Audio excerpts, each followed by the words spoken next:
We're going to go to a video from the Brook Charter website. Have you got the new one? I don't know if this is the new one, all right. but this is one of them. It catches my interest because it talks about specifically about the type of things that you were talking about right now. Where do we want to send our kids to a place that is going to be safe, a place where they're going to be challenged, because we do want our kids to have dreams and to pursue those dreams. You know, and we rely on teachers in a great education, and when that's not happening, you know, we're looking for options, and that's what we're doing here today, talking about charter schools in the Boston public system.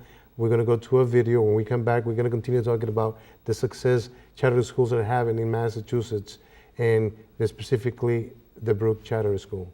John Clark is with us today at the studios. When we come back from this video, we'll continue talking with him.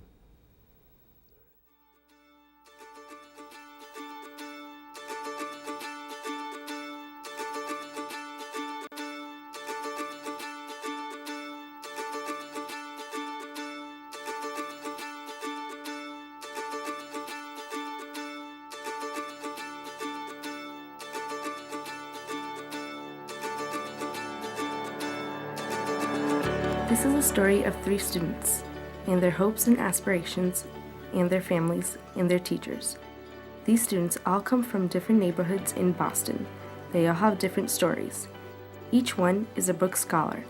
For each scholar, great teaching is making a transformational difference in his or her education and life. Our vision for great teaching here at Brook is really founded in 2 principles that we all share. And one principle is that all students feel challenged.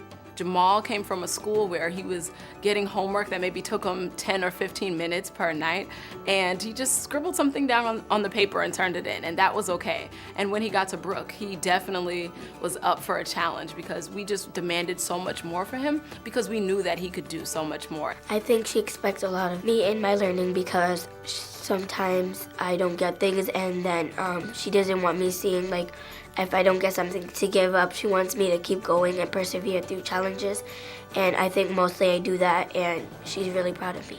I love history because it helps you to understand your roots, understand where you came from, understand what other people have been through. I love discussions because it's a time for us to share our opinions, talking to someone like outside of class, like providing your piece of evidence in order to persuade them to your side, and other people trying to persuade you to their side.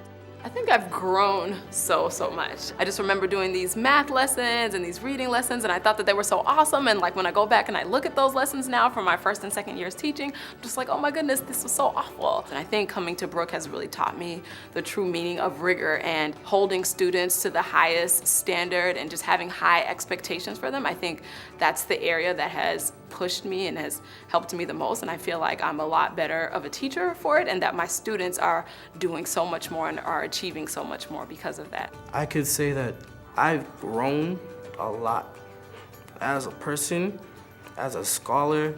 I could say that from now to my death. This is the best school. The second part of our vision here at Brook about what great teaching is that our kids are always known. So we make sure that we put a lot of time and energy into getting to know our kids and getting to know their families. We know where they are academically, we know what they're strong at, we know what some of their weaknesses are, and then we also just want to get to know them as people. I know that Jamal likes to play the drums. I know that he wants to be a leader for his little brother. Nylene has grown in a lot of different ways. She's grown as a leader. She sees herself as a leader. Both in terms of her participation and engagement, but also in terms of her academic achievement. I think that earlier in the year, getting feedback was harder for her to hear and to take in and to embrace positively. And she's at a point now where she seeks that feedback out. She wants the conference. She wants to come away with her own teaching points from our conference. Sometimes I see my mom in Miss Blair, you know, and that is like so excited for me hearing my son saying that he can see his mom in his teacher. He could see like that mother figure, you know, it's not just being a teacher, it's like way beyond.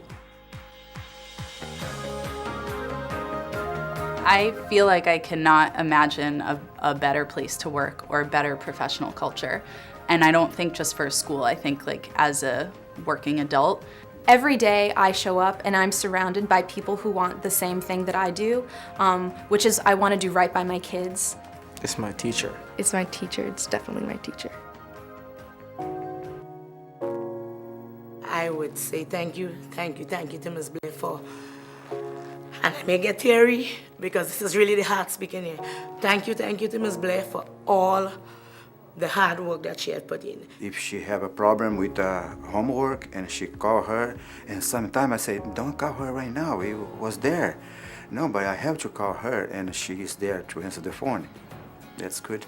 Ella sabe que es mi chiquita, que la quiero mucho. Quiero que logre lo que ella quiere lograr. Y que sea grande, que eche para adelante, que logre todo lo que ella quiere y que voy a estar siempre para ella. Mi inspiración, es mi luz. Y yo sé que ella va a lograr lo que yo nunca logré. Lo mejor para ella. I'm going to college. I'm going to college. I am going to college.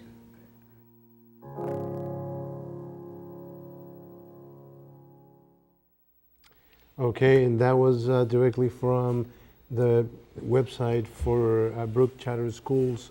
I have with me today John Clark. He is a co-founder of the school, a charter school program.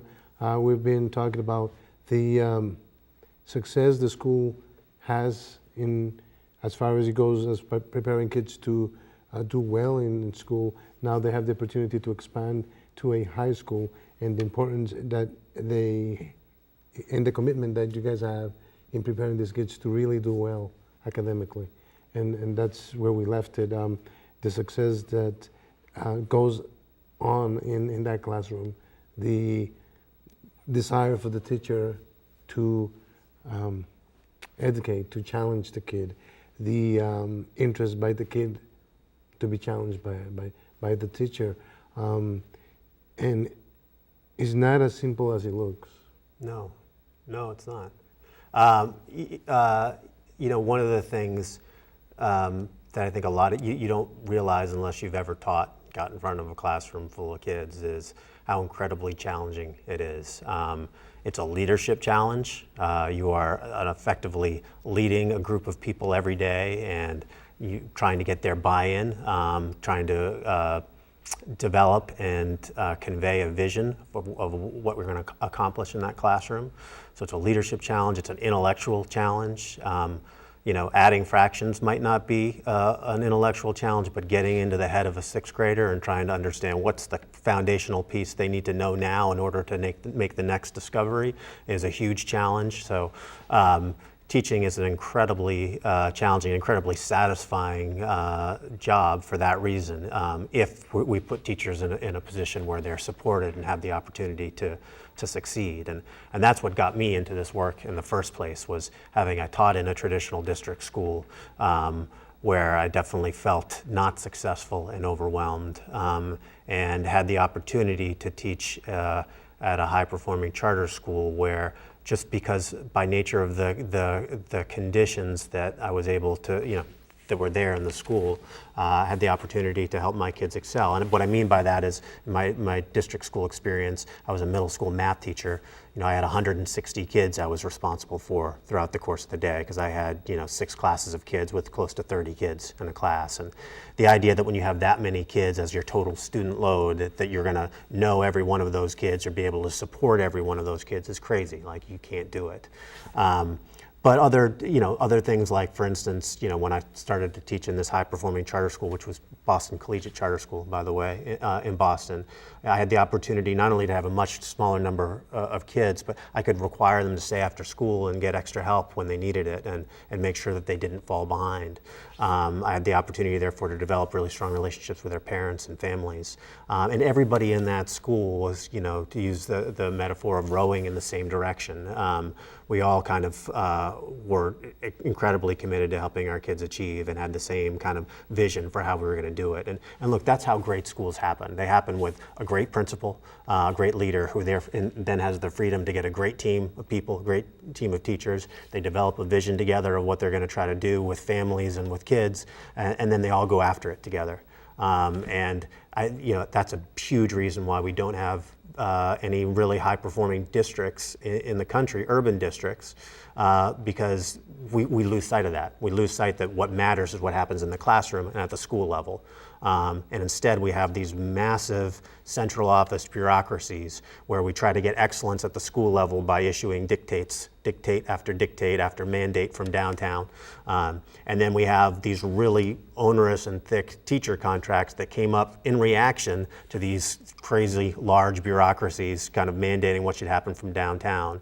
And the net effect is you have the two most important kind of stakeholders in terms of operating our schools tying each other's hands with duct tape, to the point where we don't have the ability to get great principals who can in turn hire great teachers and then have the autonomy at the school level, the budgetary autonomy, the programmatic autonomy to put in place a fantastic program for our kids, make changes along the way.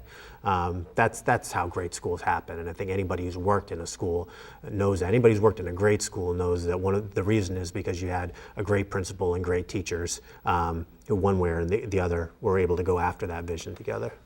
There are people that criticize the long day, the disciplinary code, the uniform code.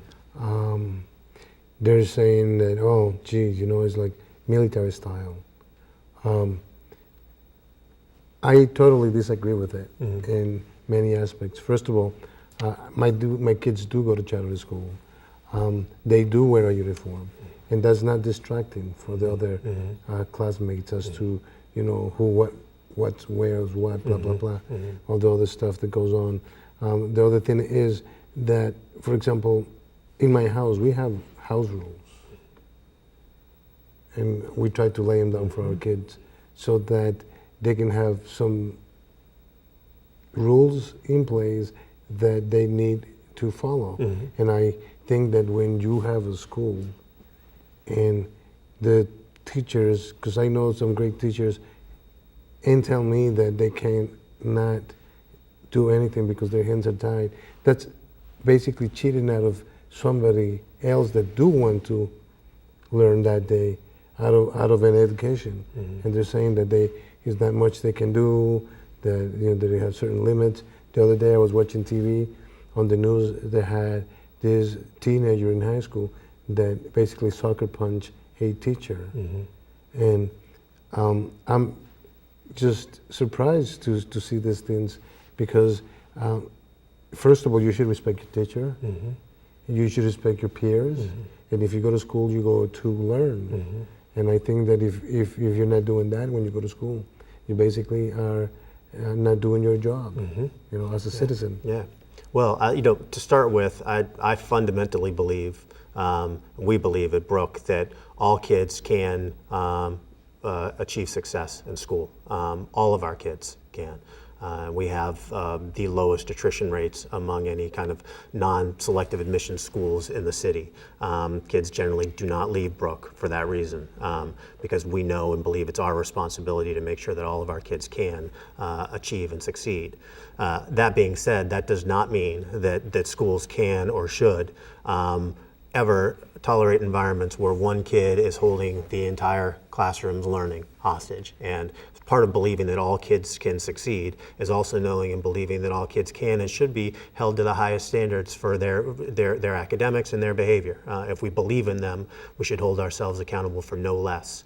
And too many traditional district schools, and this happens oftentimes in a big district as well, for a whole variety of reasons, kind of let go of that responsibility and abandon that responsibility. It's either because teachers are worried about, most often I think it's because of central office policies that are informed by trying not to be sued, going after kind of things that matter a lot more at the central office than things that matter in the classroom level and at the school level. And all of us know as parents and as educators, like at the school level, again, what we want is we want our kids to be safe. And that means both physically and emotionally. And when we send our kids to school every day, we want to know that they're going to have the opportunity to learn. And that's and again, when we do that and we take that responsibility seriously and we build schools like that, all kids can thrive in that kind of environment. And I think too often people, think, believe, suggest somehow that there's some kids that are bad apples, and if you weed them out, that it's going to be better for everybody else. Nonsense. Like, there's no such thing as bad apples when we're talking about 8, 9, and 10-year-olds. What it is there's some kids that need to have that kind of structure and support and environment, and it's our responsibility to give it to them.